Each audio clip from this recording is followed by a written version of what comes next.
Et ça aussi, c'est une des choses aujourd'hui qu'on a perdues dans les familles en général et dans les familles musulmanes en particulier. On ne dit pas la fausse pudeur qui consiste à ne pas dire ses sentiments, alors que la vraie spiritualité, elle dit les sentiments, elle les traduit. Elle les traduit par des mots, elle les traduit par des gestes. Quand vous savez qu'au moment où il jeûne pour Dieu, le prophète a des gestes affectifs pour Aïcha radiallahu anha. Il se caresse, il s'aime dans la caresse. Pourquoi? Parce que jeûner avec son corps, ça ne veut pas dire avoir prévenu les besoins du. Jeûner avec son corps, ça ne veut pas dire avoir prévenu les besoins affectifs. Les besoins affectifs, ils accomplissent quelque chose. Donc on est toujours dans ce rapport-là. Ces enseignements-là sont capitaux pour comprendre. Alors, écoutez bien, là on commence par le rapport aux parents, le rapport à soi dans la famille, tout ce qui va constituer l'être. Et vous avez des traditions et des traditions qui vous disent comment il faut servir ceux que vous aimez, comment il faut être avec les parents, le fait de se maîtriser. Alors, deuxième des choses que je voulais dire, l'amour c'est pas simplement naturel. Quand il dit ne leur dis pas ouf. Pourquoi? Parce qu'on peut aimer et tout à coup il y a des mots qui peuvent sortir vite de la bouche. On peut presque insulter, on pourrait faire des grimaces. Le hadith qui dit que même la grimace vis-à-vis de vos parents, il faut l'éviter. Pourquoi? Parce que la grimace est naturelle, mais l'amour spirituel éduque la grimace, il éduque le vocabulaire. On ne dit pas n'importe quoi en face de ce que l'on aime. On se maîtrise. Donc amour et maîtrise vont ensemble. C'est pas amour et naturel. C'est pas amour et laisser aller, c'est amour et maîtrise. Et là, à partir du moment où vous avez tout ça, où vous avez compris une chose, vous savez, j'ai perdu dans ma vie beaucoup de gens que j'ai aimés, beaucoup de jeunes personnes que j'ai aimées quand j'étais enseignant, beaucoup qui m'ont laissé des blessures et qui m'ont laissé des marques. Là, je vous parle de choses avec la force de l'amour, mais c'est un cœur blessé, que la vie a blessé par le fait que des gens ont disparu, des gens que j'ai beaucoup aimés.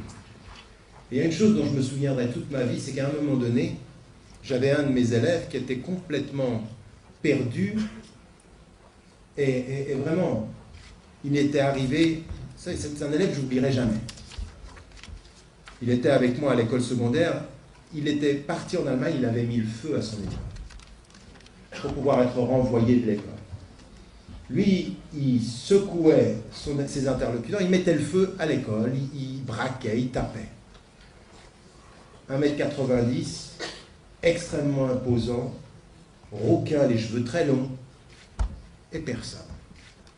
Et à un moment donné, il est devenu un cas social, vraiment un problème dans l'école.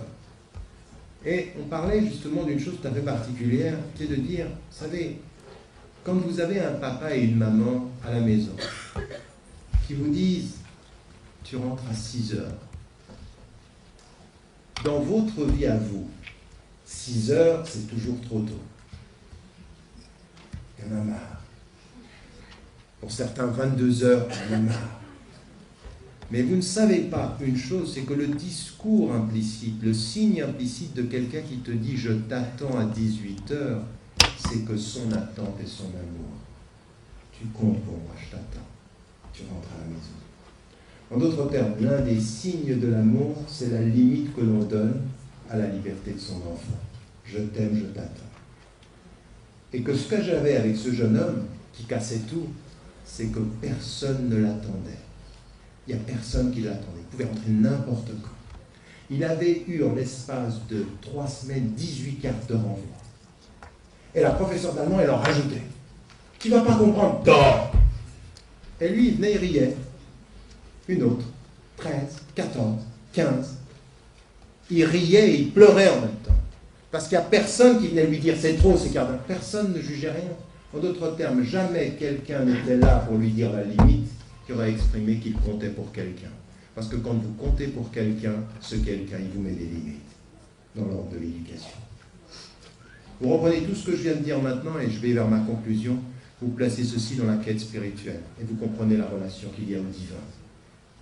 Parce que le divin, Dieu, il va nous demander de passer de la matérialité des parents que l'on aime, qui est extrêmement difficile d'idéaliser parce qu'on les a vus de l'intérieur, on les a vus dans la proximité, on connaît leurs défauts. C'est très rare de voir l'idéalisation. Bien sûr, il y a des idéalisations du père, la psychanalyse nous enseigne ça, des cristallisations de l'amour sur un père ou sur une mère. Bien sûr, ça existe.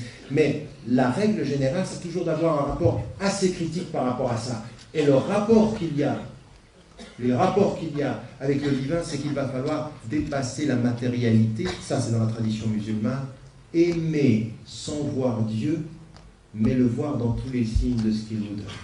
En d'autres termes, maintenant, la conscience va venir accompagner le cœur.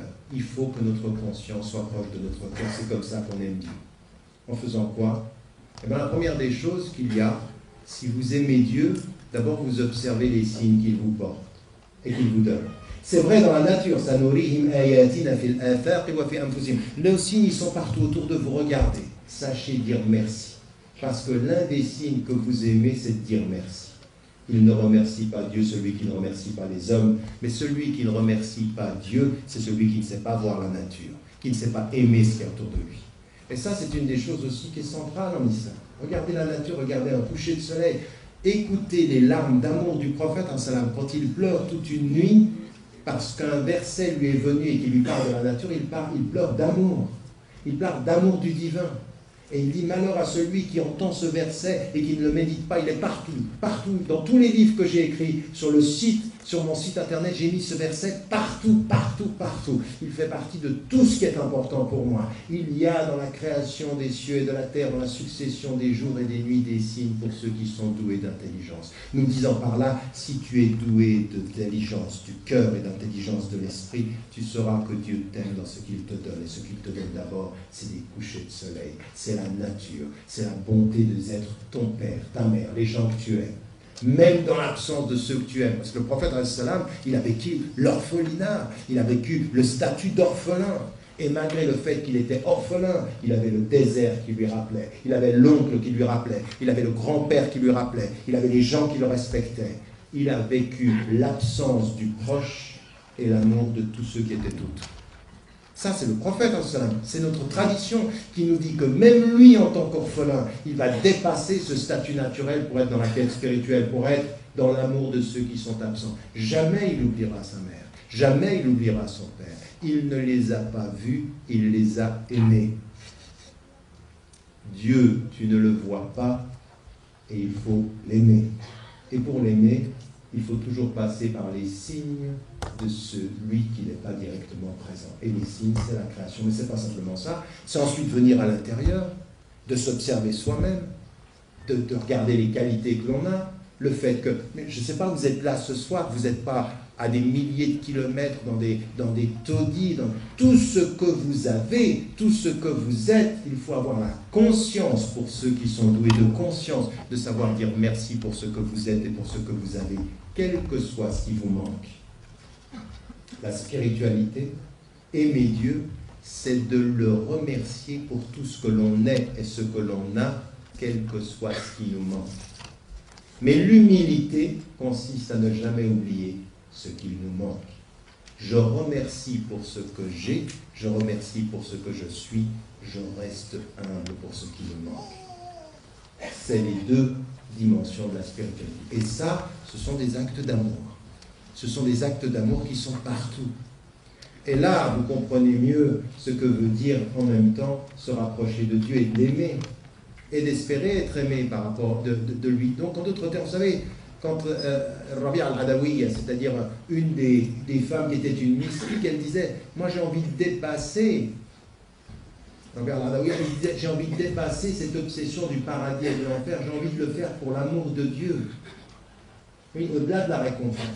Mais même pour arriver à l'amour de Dieu, au-delà de la récompense, il faut passer par la récompense.